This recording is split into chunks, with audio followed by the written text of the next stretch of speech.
శ్రీనివాస్ గారు, కేటీఆర్ గారు నిన్న ఎన్నికల సభలో మాట్లాడుతూ జూన్ 2 తర్వాత హైదరాబాద్ యూటీ కాబోతుంది, దానికి కాంగ్రెస్ కూడా మద్దతు ఇస్తుంది, ఇది కాకుండా అడ్డుకోవాలంటే బీఆర్ఎస్ పార్టీ ఒక్కటే మీకు మార్గం, అందుకే బీఆర్ఎస్ పార్టీకి ఓట్లు వేయండి అని చెప్పి మాట్లాడుతున్నారు. అంటే ఈ యూటీని అడ్డం పెట్టుకొని తెలంగాణ ప్రజల్ని మరొకసారి బీఆర్ఎస్ వైపు చూడండి అని చెప్పే ప్రయత్నం అంటారా ఇది? కుడితిలో పడ్డ ఎలకలాగా ఉన్నది బీఆర్ఎస్ పరిస్థితి. కేటీఆర్ చేస్తున్న వ్యాఖ్యలు ఏదో విధంగా ఇక్కడ మళ్ళా మేము గనక రేపటి పార్లమెంట్ ఎన్నికల్లో పరపతి చూపించకపోతే ఇక ఈ పార్టీ మనుగడ ఉండదు అనే భయం కనపడుతుంది. అందుకే ప్రజల భావోద్వేగాలను రెచ్చగొట్టేటటువంటి ఇలాంటి వ్యాఖ్యలు ఇవాళ మనం చూస్తున్నాం. కేటీఆర్ మరి ఎప్పుడూ లేనిది మళ్ళా హైదరాబాద్ని ఒక ఇష్యూ చేస్తున్నాడంటే, హైదరాబాద్ ఏదో యూటీ చేస్తారనే ఒక భయం ఇక్కడ హైదరాబాద్ వాసుల్లో తీసుకొద్దాం అనుకుంటున్నాడంటే పట్టు సడలి. గత అసెంబ్లీ ఎన్నికల్లో రాజధాని ప్రాంతంలో హైదరాబాద్లో దొరికిన పట్టు కూడా రేపటి పార్లమెంట్ ఎన్నికల్లో దొరకదు అనే భయం కనపడుతోంది ఈ వ్యాఖ్యల్లో. అంటే హైదరాబాద్ యూటీ చేస్తారు, బీజేపీ కాంగ్రెస్ కుమ్మక్కయ్యాయి అని ప్రజల్లోకి పంపినంత మాత్రాన ప్రజలు నమ్ముతారనా? పోనీ బీఆర్ఎస్ని వదిలేసి పారిపోతున్నటువంటి నాయకులు మళ్ళా కేటీఆర్కి కేసీఆర్కి వైపు వస్తారనా? ఒకవైపేమో సగం మంది బీజేపీలో చేరిపోయారు, సగం మంది కాంగ్రెస్లో చేరిపోయారు. అసలు ఇక బీఆర్ఎస్లో ఉండేది కేవలం వాళ్ళ కుటుంబ సభ్యులు నలుగురు తప్ప ఇంకెవరు ఉండే పరిస్థితి లేదంట అన్న దీంట్లో ఇప్పుడు హైదరాబాద్ని యూనియన్ టెరిటరీ చేస్తారు, జూన్ 2 తర్వాత హైదరాబాద్ రాజధానిగా ఉండదు. అవును, అది విభజన చట్టంలోనే ఉంది.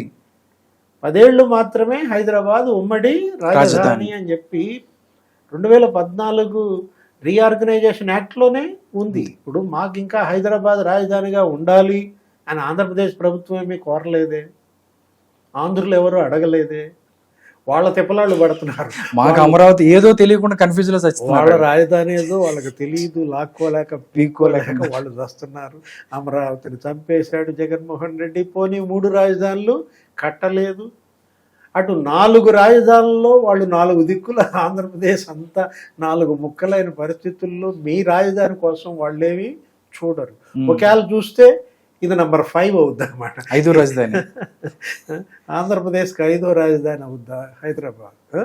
ఎందుకు ఈ గుమ్మడికాయ దొంగలు ఎవడంటే భుజాలు దౌడుకున్నట్టుగా హైదరాబాద్ రాజధానిగా ఉండాలి అని ఎవరన్నా కోరితే అది ఇష్యూ చేయొచ్చు, దాన్ని అడ్డం పెట్టుకుని భావోద్వేగాలు రెచ్చగొట్టొచ్చు. బీజేపీ ఏమైనా చెప్పిందా? జేపీ నడ్డా కానీ ఇక్కడ కిషన్ రెడ్డి కానీ హైదరాబాదు ఉమ్మడి రాజధానిగా ఇంకో 10 ఏళ్ళు ఉంచుతూ చట్టం చేస్తోంది కేంద్రం అని ఏమైనా కేంద్ర ప్రభుత్వం నుంచి హింట్స్ ఉన్నాయా? ఆలు లేదు, చూలు లేదు, కొడుకు పేరు అల్లుడు పేరు హైదరాబాద్ అయినట్టుగా. ఇప్పుడు ఎలా చూడాలా కేటీఆర్ వ్యాఖ్యలు అంటే? కొట్టుకుపోతున్నారు, సునామీలో కొట్టుకుపోతున్న వాళ్ళకి గడ్డిపూస దొరికినా పట్టుకున్నట్టుగా ఇప్పుడు హైదరాబాద్ అనే గడ్డిపూస పట్టుకుని ఈదాలన తాపత్రయం. కేటీఆర్ వ్యాఖ్యలు బీఆర్ఎస్ యొక్క దౌర్బల్యాన్ని తెలియజేస్తున్నాయి, బలహీనతని తెలియజేస్తున్నాయి, వాళ్ళల్లో ఉన్నటువంటి పెరికితనాన్ని బయటపెడుతున్నాయి అన్నమాట. అంటే హైదరాబాద్ బూచీగా చూపించి కాంగ్రెస్ బీజేపీకి చెక్ చెప్పాలనా? అంతేలా కనిపిస్తుంది 100%. మొన్న వచ్చినట్టు 39 సీట్లలో ఇక్కడే 25 సీట్లు ఇక్కడే ఉన్నాయి. ఎక్కడ? హైదరాబాద్ సరౌండింగ్స్ ఏరియాలో. ఈ వదిలేస్తే ఇంకా ఎక్కడ బీఆర్ఎస్ లేదు గ్రామీణ తెలంగాణలో. అలాంటి పరిస్థితుల్లో ఎక్కడ హైదరాబాద్ సడలిపోతుందా? మొత్తం అందరూ డేరా ఎత్తేసారు. ఇక్కడ హైదరాబాద్లో బీఆర్ఎస్ జెండా పీకేశారు. మనం చూసాం, జీహెచ్ఎంసీ మేయర్ కేశవరావు కూతురు కూడా వెళ్ళిపోయింది, కాంగ్రెస్లో చేరిపోయింది. విజయలక్ష్మి, కేశవరావు గారే అదేమంటే ఘర్ వాపసీ అన్నాడు. మొత్తం అంతా ఘర్ వాపసీలో బీఆర్ఎస్ ఖాళీ అయిపోయి కాంగ్రెస్లో ఏకమైపోయిన పరిస్థితుల్లో మరి ఘర్ ఘర్కి కహానీలాగా ఇవాళ కేటీఆర్ వ్యాఖ్యలు చాలా హాస్యాస్పదంగా మారాయి. అదే కాదు, కేసీఆర్ కూడా అదే డొల్లతనం కనపడుతుంది. ముఖ్యమంత్రిగా పనిచేసిన వ్యక్తి 10 ఏళ్ళు, అంత పోరాట యోధుడిగా బిల్డప్ ఇచ్చినటువంటి వ్యక్తి ఎందుకు ఇంత నీరు గారిపోతున్నాడు? ఒకవైపు కూతురేమో జైల్లో ఉంది. 40 రోజులుగా తీహార్ జైలుకే పరిమితం అయిపోయింది. ఇక్కడ మళ్ళా జైలుకి ఎవరు వెళ్తారో తెలియని పరిస్థితి. కేసీఆర్ కుటుంబంలో నెక్స్ట్ జైలుకి వెళ్ళేది ఎవరని రఘునందన్ రావు అంటాడు. హరీష్ రావు ఏమో గేట్ ఎక్కాడు అంటాడు. ఏ దొడ్లో దూకుదామా అని చూస్తున్నాడు. అటు బీజేపీ దొడ్లోగా కాంగ్రెస్ దొడ్లోగా అని ఎగతాళి చేస్తున్నాడు రఘునందన్ రావు. ఈ పరిస్థితుల్లో మన నల్గొండలో కేసీఆర్ కూడా ఏమన్నారు, మాజీ ముఖ్యమంత్రి నా గుండె జీలిస్తే తెలంగాణ ప్రజలు, తెలంగాణ ప్రజల గుండె జీలిస్తే నేను, నన్ను వేరు చేయలేరు తెలంగాణ ప్రజల నుండి అంటారు. ఎవరు వేరు చేశారు కేసీఆర్ని తెలంగాణ ప్రజల నుండి? ఆయనే వెళ్ళిపోయాడు. నిన్ను నువ్వు వేరు చేసుకున్నావు, ప్రజలకు నువ్వు దూరం అయ్యావు.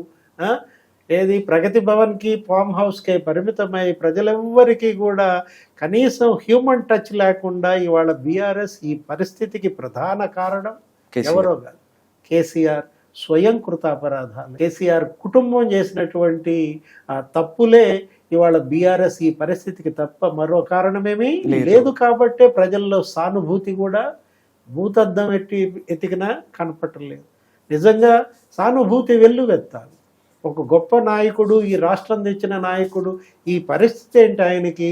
ఆయన కూతురు 40 రోజులుగా జైల్లో ఉండటం ఏంటి అంటే ఒక్కడు సింపతి చూపించిన వాళ్ళు లేరు. కనీసం ఢిల్లీ వెళ్ళినాళ్ళు లేరు తీహార్ జైలుకి. హరీష్ రావు, కేటీఆర్, సంతోష్ కుమార్ తప్ప. తండ్రి కేసీఆర్ కూడా ఇవాళ కూతురుని చూడటానికి వెళ్ళలేదంటే ఆ కూతురు పరిస్థితి ఏంటి?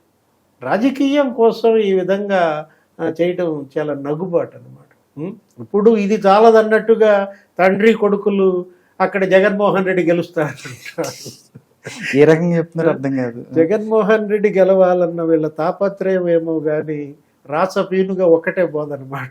వీళ్ళు పోతూ పోతూ జగన్ కూడా పట్టుకుని పోతారు, గుంజుకుపోయేటట్టుకున్నారు. ఏది మేమెటు అధికారం దూరం అయ్యాం కాబట్టి నువ్వు మాత్రం పవర్లో ఉండటం ఎందుకు, నువ్వు కూడా మాతో పాటు రా అని జగన్మోహన్ రెడ్డిని ఈడ్చుకుపోవాలన్న ఇదే కనపడుతోంది తండ్రి కొడుకుల్లో. దానిపైన ఇవాళ రేవంత్ రెడ్డి కూడా స్పందించాడు. ఏమని?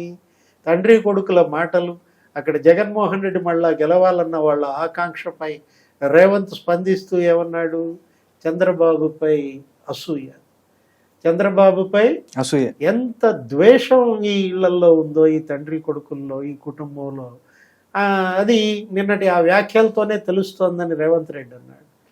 అంటే ఇంకా ఇంకా ఇంతకన్నా ఏ పతనం మీరు కోరుకుంటున్నారు? ఇప్పటి ఈ పతనం చాలదనా? చంద్రబాబు అరెస్టు విషయంలో మీరు చేసిన వ్యాఖ్యలే ఇవాళ అనేక చోట్ల మీ ఓటమికి కారణమైంది. తెలుగుదేశం అభిమానులు, చంద్రబాబు అభిమానులు మీ పైన రెబల్ అయ్యారు, కాంగ్రెస్ కి దన్నుగా నిలబడ్డారు. మళ్ళా వాళ్ళ ఓట్లు ఎలా పొందాలి అని మీరు తాపత్రయపడకుండా అక్కడ జగన్ గెలుస్తాడంటే ఈ వేద్దామనుకున్న ఓట్లు కూడా రేపు పోగొట్టుకోవటం తప్ప. కేసీఆర్ కుటుంబ పరిస్థితి వెరీ ట్రాజడీ. తెలంగాణ విషాదం.